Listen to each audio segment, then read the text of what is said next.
bestuurshoof van JJ's begrafnisdienste. Ek groet julle in die onfeilbare naam van ons Here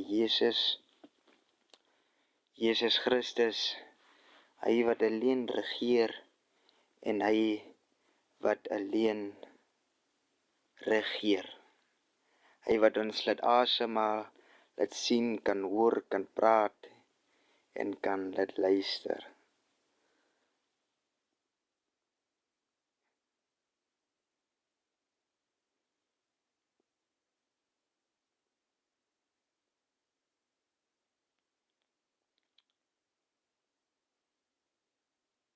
Yes. Ja, wat ek net wil meedeel is, ons is geleë op Steenkop, Northern Cape, soos julle nou gaan Port Nolla toe ry, is ons hoofkantore. En ons bied verskeidenheid programme aan en pakkets van ons dienste. Maar die goeie ding wat vir my uitstaan is, dat ons is 'n Pinkstergenootskap en ons hou van Pinkster begrafnisse. En ander begrafnisse ook ons respekteer ander denominasies.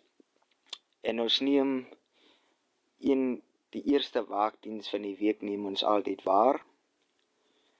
En dan geesvernuut sangers.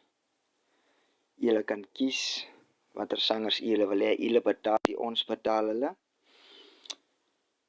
En dan doen ons die decoration by die huis, by die kerk en by die gaatgewingsgenerator.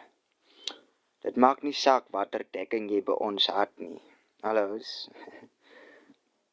Ons gee 3 kusrykers. 'n groot vergrooting foto. Ons koop self die kusfoto en die lewenskers. Julle koop dit nie.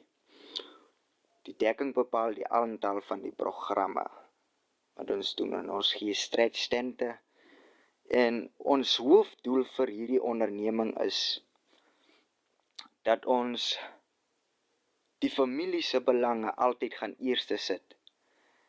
En ons as die team van Engelbreg van JJ's begrafnisdienste, ons gevoelens se laaste plaas, sodat ons kan die familie dignity diens en 'n respek en 'n peace diens kan gee, uit besonderse diens kan sê, 'n bytdiens kan gee. Dit is ons mikpunt vir hierdie begrafnis.